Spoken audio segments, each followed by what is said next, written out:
Hello. Hi. How are you this evening? I'm doing fine. Sure. Okay. Thank you for being here today. Before we start, I want to remind you that what we talk about stays between us unless I ever hear or have any concerns about you harming yourself, or someone else, or just your safety. Period. Okay. All right. So, how are you feeling about coming into today's session? I've been feeling a little anxious lately. Every time I get close to someone, I guess you could say I have a fear of them leaving me. Okay. So it sounds like this fear of people leaving is something that's been weighing on you a lot lately. Yeah. Okay. So I want to say thank you. It takes courage to open up about something that is so painful to you, for you. Okay. So I want to know, when did you first start noticing this fear showing up in your relationships? Well, I'm 19, so I guess you could say, looking back at it, I want to say it started around like maybe like 5 years old. Okay. Okay. All right. Yeah. So this fear as being left has been around for a long time. And it still shows up now, especially when people start to matter to you. Yeah. Let's take a closer look at what happens in those moments. Um, I think it started when my mom left, when I was little, and since then I just haven't been able to trust anyone. Okay. Okay. So that early experience of being left seems to have made it really hard to believe that people will stay, even when they care about you. Okay. What happens for you emotionally when you start to feel close to someone now? I panic, I overthink, or I could be like too clingy, or just I push them away before they can hurt me. Okay. Okay. Um, You're caught in a painful cycle, wanting closeness, but also protecting yourself from getting hurt again. It sounds exhausting. Yeah, it is. Okay. So, um, just a quick affirmation for you. Even with all that fear, you keep trying to connect, which is a good thing. That shows a lot of strength and self awareness. Okay. Um, so, um, what would it feel like? What would it feel like to trust someone could care for you and stay? Um, I just want to stop ruining relationships. Okay. I want to stop pushing people away Okay. Okay. because it's not healthy. Okay. Okay. All right. I understand that. What part of you wants to start changing this pattern?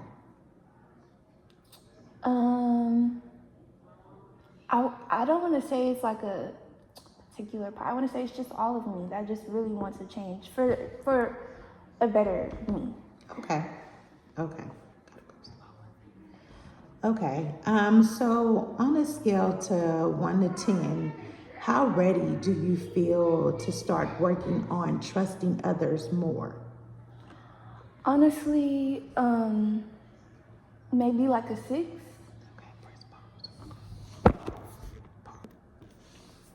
Okay. Um, why 6? Why not a 3?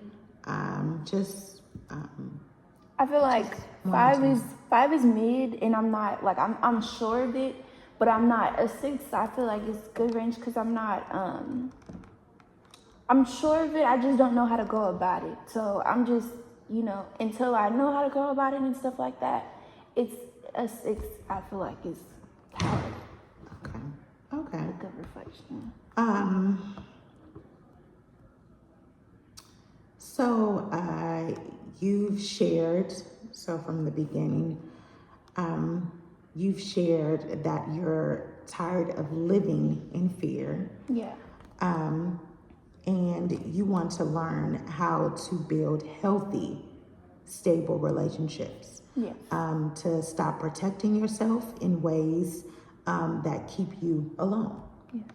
Okay, am I getting a sum up? That's exactly how. Yeah. Okay, okay, all right. Sounds good. So it sounds like you're recognizing how these early experiences shaped your fear, but you're also beginning to believe it doesn't have to define all your future relationships. Yeah, I know it'll take time, but I just want to learn how to trust people again. You know, obviously the right amount of trust to where I don't overly do it, but I just want to learn how to trust people Okay.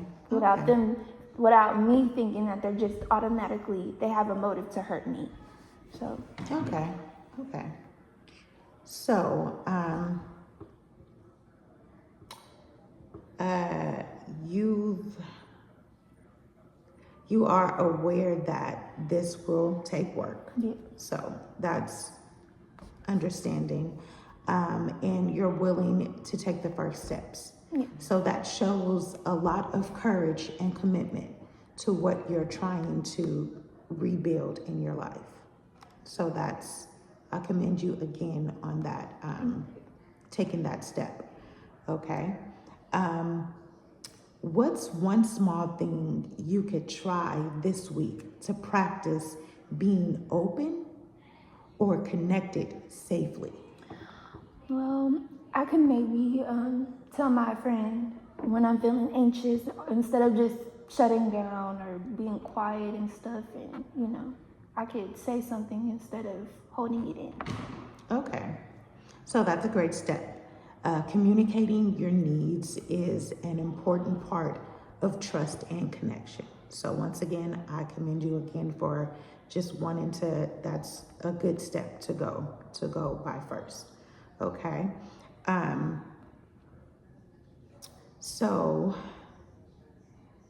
today we talked about how your early experiences shaped you, or shaped the fear that you have of when it comes to abandonment, and how that impacts your relationships now, whether it be having a significant other, a boyfriend, or just a best friend, or people, co-workers, whatever the case may be. So you also identified a clear first step toward breaking those patterns, and by me understanding how you're going to break those patterns is just by trying to build new relationships, and learning how to trust, but taking it one day at a time and slowly. And we both know that it's something that is not going to happen overnight. And I do see that you're committed to what you want to do. So that's a good thing. And letting someone, instead of pulling away, you're going to express your feelings. Don't hold it, don't bottle it in. But also, if it's your best friend, you're going to tell them when you're feeling some type of way, so they can maybe hopefully give you some good advice on just how to maneuver and how to, cope through those times where you're feeling like someone's abandoning you, or it's taking you back mentally when you were 5, 6 years old and your mother left you. Yeah. Okay. So before we wrap this up, is there anything you'd like to share, or any feelings you'd like to check in about before we end our session? Honestly, that I'm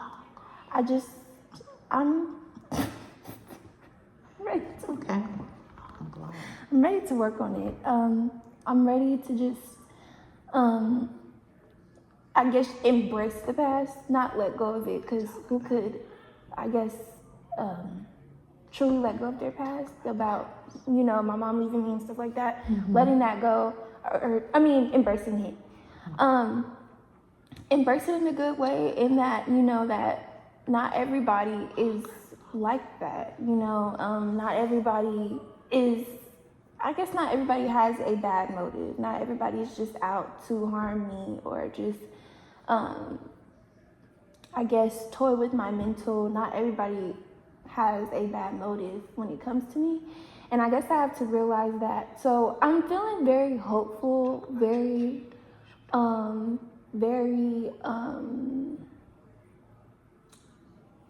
don't know, I'm very hopeful, but I also have my, cautiously hopeful, if that makes sense. Like, when I was in, I guess you could say when I was younger, I would just push people away and stuff like that. So, like I said before, I'm gonna start, I'm gonna work on that. So, yeah. It just kind of made me think about, I guess this session today kind of made me think about just my childhood more in depth. I'm the youngest of 8. I'm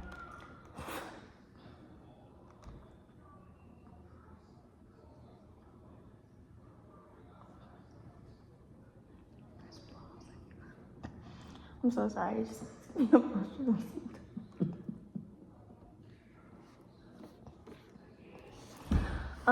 I'm the youngest of 8, and my dad, he's not really in my life right now.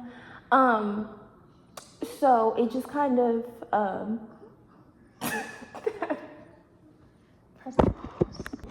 and then, it just makes me, I did get in contact with him, but then I found out that,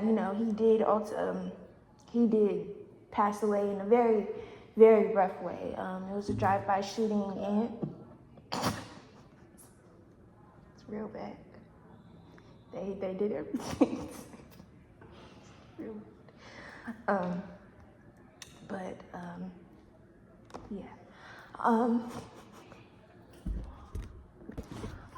And then, they couldn't, I guess you could say, they didn't fully, he didn't die. So they kidnapped him, they skinned him. It was just a lot. It was a lot. He had ties with the mafia. So that's why he got done so badly. And then, all I can remember is my granny telling me about it, and just that's how he died, but just the in-depth way of how they did him, it was just horrible. They poked his eyebrows out, and they put, they put olives in his eyes. Loved olives. I can't even look at them anymore, because they just make me think of him, and I just get so sad. But yeah, and then my granny, oh, bless her soul, she has stage 3 liver cancer. They don't think she's gonna make it. So on top of me dealing with that, is just me dealing with I am the youngest, but I guess you could say they depend on me more. So I'm taking care of my 3 older siblings, and as well. It's just been a lot, a lot mentally. I'm not saying I'm gonna kill myself or anything, but if I can be taken out this world, I totally would, So, that's just a little bit of what I've been going through, but,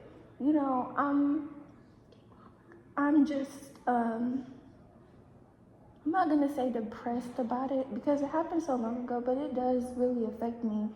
Um, it does really affect my mental. And that's probably another reason why I really don't trust people like that, you know? Because just you hearing that alone, you could imagine my upbringing, you know? And yeah, so yeah, I just was around a lot of stuff that I shouldn't have been around. I've been in like 3 raids. The police have raided my house like 3 times.